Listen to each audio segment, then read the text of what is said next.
Continuamos, por favor, con la presentación de Jorge Ballesteros Casas. Jorge es médico cirujano de la Universidad del Rosario, psiquiatra también de la Universidad del Rosario, psicoanalista de la Sociedad Colombiana de Psicoanálisis, miembro institucional de la Fundación Santa Fe de Bogotá, miembro titular de la Sociedad Colombiana de Psicoanálisis, miembro de la Federación Psicoanalítica de América Latina, FEPAL, asesor externo de la Academia Nacional de Medicina, miembro de la Asociación Internacional de Psicoanálisis. Efectuando esta charla, el título original es similar al que aparece en este momento y decía un aporte psicodinámico a la génesis y solución del conflicto. Pero al terminar de elaborar la charla, pues las conclusiones obviamente me llevaron a cambiarle el título y opté más bien por la palabra matización del conflicto. Y creo que esto pues trataré de hacerlo evidente a lo largo de la exposición.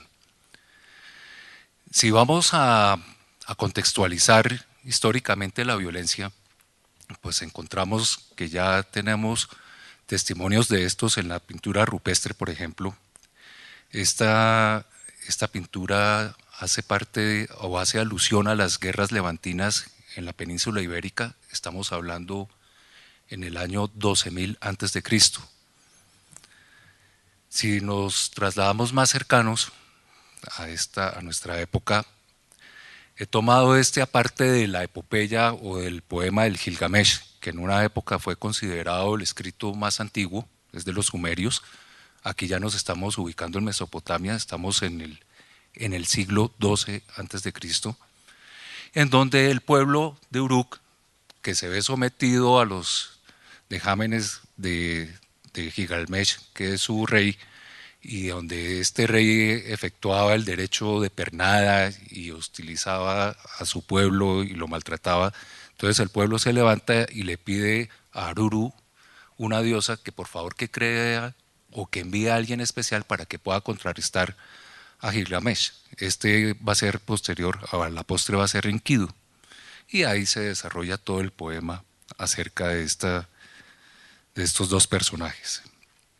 Si traemos aún más a épocas más recientes, pues obviamente vemos cómo la tecnología actualmente la hemos puesto también para ir en contra de nuestra propia especie y de todos los demás, del medio ambiente y demás.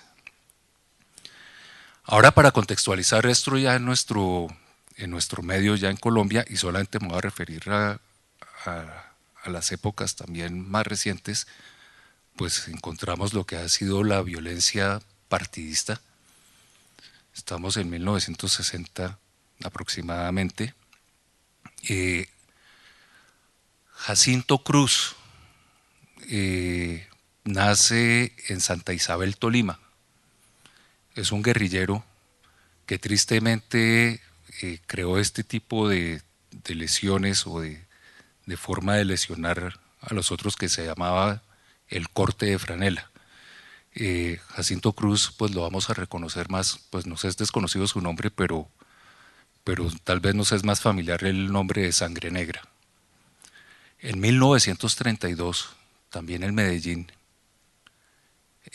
nace otro colombiano, Fernando Botero, al cual ya hicieron alusión al doctor Solbach, y él pues también ha dejado testimonio de lo que ha sido la violencia en nuestro medio. Haciendo un poquitico de psicoanálisis aplicado, pues no solamente estamos viendo la familia o la gente de un pueblo o de un poblado que es exterminada, sino al fondo vemos una casa en llamas. Esa casa obviamente no solamente se refiere a la disolución de la familia y de los hogares, sino también a la casa interna que nosotros llevamos. ¿Qué quiero decir yo con este término? Nosotros pensamos que nosotros contenemos una mente. Eso es desde el punto de vista físico, pero si lo vemos desde el punto de vista psicológico, es la mente la que nos contiene a nosotros. Nosotros, la capacidad de pensarnos, de entendernos, la capacidad de conceptualizarnos, la capacidad de reflexionar acerca de nosotros mismos, nos da un sentido. Nuestra mente nos contiene. Pero cuando hay hechos de violencia muy, muy fuertes, esta capacidad de contención que tenemos para con nosotros mismos la podemos desaparecer. De ahí que cuando tú mencionabas que muchas de las personas que regresan de la guerra fácilmente pueden incurrir en el suicidio o en el silencio o en el olvido, ¿no? Porque son formas de negar o de no volver a lo traumático, o simplemente a veces ni siquiera es la negación, sino ya es una incapacidad para poder reflexionar. Bueno, pero con todo esto, entonces, ¿qué es lo que podemos ir como concluyendo? Y es que la violencia es inherente al ser humano. Es algo que ha estado a lo largo de nuestra existencia y en todas las regiones, en toda la geografía mundial. Si pensamos entonces que es algo universal, pues también esto va respaldado por Freud.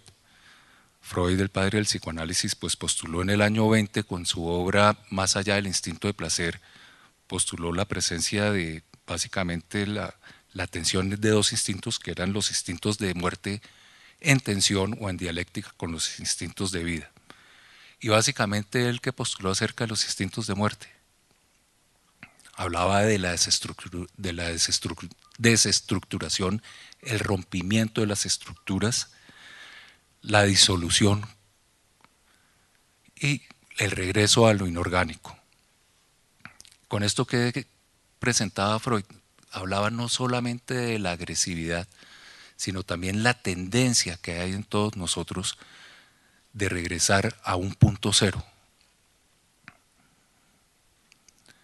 Las manifestaciones clínicas de dicho instinto de muerte, ¿cuáles son? La melancolía.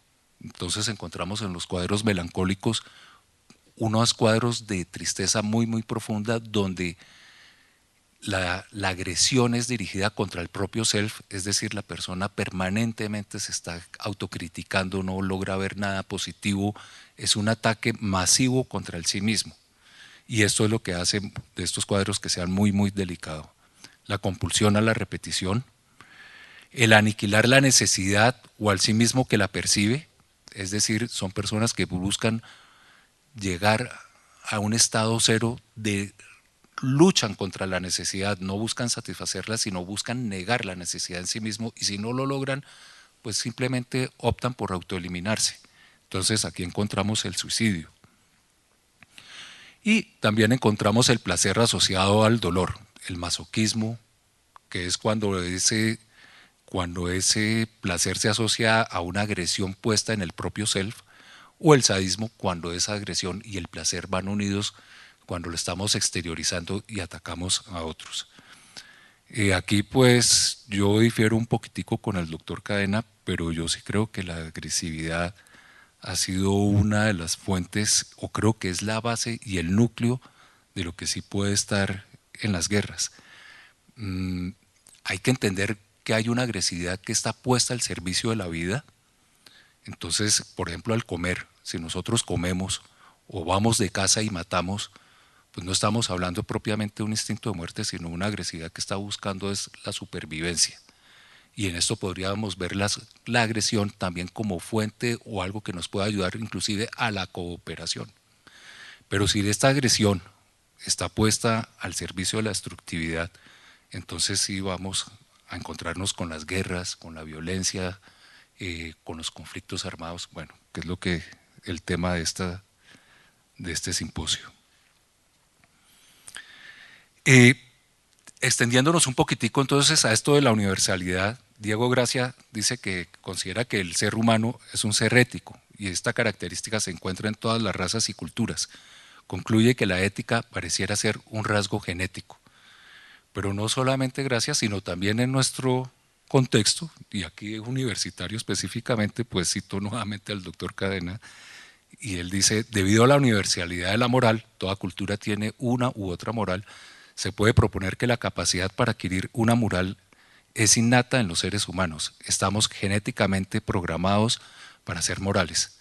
Ustedes se están preguntando, bueno, pero si estoy hablando de la universalidad de la violencia, ¿por qué estoy acá citando y hablando de la universalidad de la ética? Pues yo creo que no son para nada temas distintos ni ajenos, por el contrario.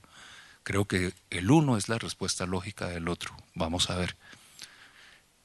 Si vemos a Ferrer y Álvarez, él dice, o ellos dicen que la moralidad tendría sus orígenes en diversos factores como la insuficiencia instintiva, que conlleva a una dependencia del recién nacido. Estoy bastante de acuerdo con estos autores. Creo que la razón por la cual la bioética y la ética es una condición universal simplemente obedece también a nuestra propia constitución. Sería ahorita muy complejo entrar a explicar el por qué, pero justamente por el desarrollo psicológico y las necesidades instintivas hay un paso más que se da, y es que la consideración hacia el otro y la diferenciación, y de ahí que vaya surgiendo también la ética. Veamos entonces esta relación entre instintos y bioética. Por ejemplo, si vemos aspectos tan humanos como puede ser el control o el sometimiento, pues nos queda fácil entender cómo la respuesta ética para ello ha sido postular el principio de autonomía. Si hablamos de egoísmo y ambición, también podríamos ver cómo la respuesta frente a estos aspectos humanos ha sido postular el principio de justicia. Frente al desinterés, también vamos a encontrar entonces, o la apatía o la indiferencia, hay otro argumento que nos está diciendo, mire, la beneficencia y procurar el bienestar del otro. Y frente a la agresividad, que es el tema que más nos toca el día de hoy, pues justamente hablamos de la no maleficencia. Para ver otras condiciones humanas importantes que nos resaltan y que nos muestran la conexión directa con la ética, pues vemos el narcisismo. El narcisismo es aquella condición que vemos en que la persona tiene una gran dificultad para tener en cuenta al otro. Aquí ya hemos hablado de cómo la solución sería poder tener en cuenta al otro, pero ay Dios mío, qué solución tan difícil de poder alcanzar, porque justamente ese sería el logro y es de lo que casi que sería como la gran conquista. Pero frente a ese narcisismo, si a eso lo combinamos con las pulsiones destructivas, encontramos un cóctel muy, muy serio. Y entonces encontramos a las personas que fuera de que solamente se perciben a sí mismos, donde básicamente imponen sus propios valores, fuera de eso, si le añadimos el componente destructivo, pues vemos cómo hay diferentes personas que se dedican a, con autoridad y de todo, que básicamente abusan de todos los que puedan tener bajo su dominio o mando. Y entonces frente a esta mezcla, pues también podemos ver cómo la ética pues ha manifestado conceptos como el que es la dignidad, la vulnerabilidad y la integridad. Bueno, yo estoy convencido de que nosotros, de que nuestra esencia humana es buena, de que tenemos la capacidad para ser gregarios, que tenemos la capacidad para amar, que tenemos la capacidad para construir, que tenemos la capacidad para querer, para reproducirnos, para preocuparnos por el otro.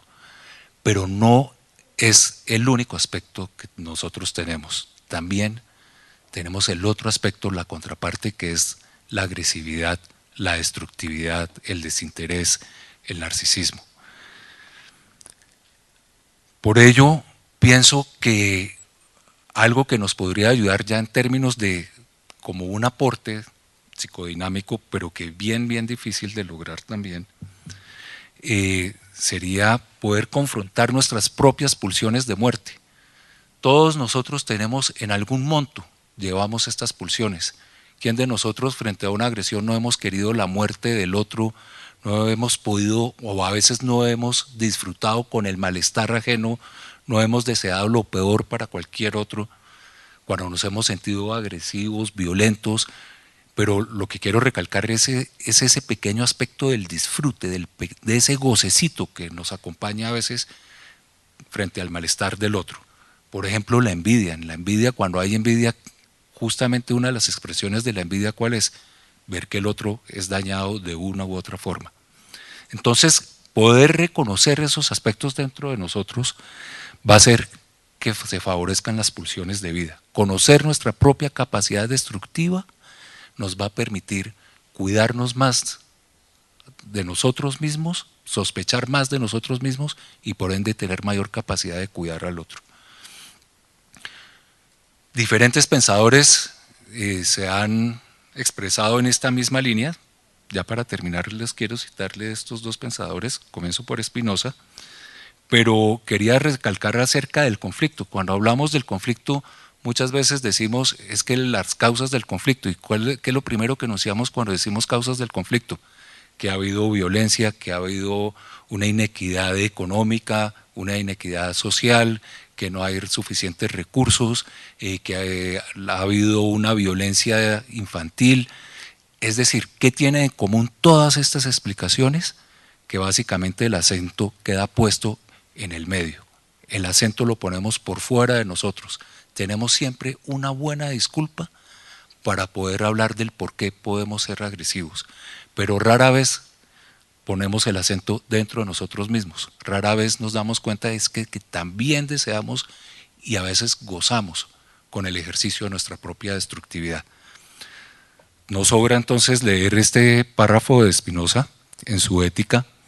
Dice, de modo que la experiencia misma, no menos claramente que la razón, enseña que los hombres creen ser libres solo a causa de que son conscientes de sus acciones e ignorantes de las causas que las determinan. Y además, porque las decisiones del alma no son otra cosa que los apetitos mismos, pues cada cual se comporta según su afecto.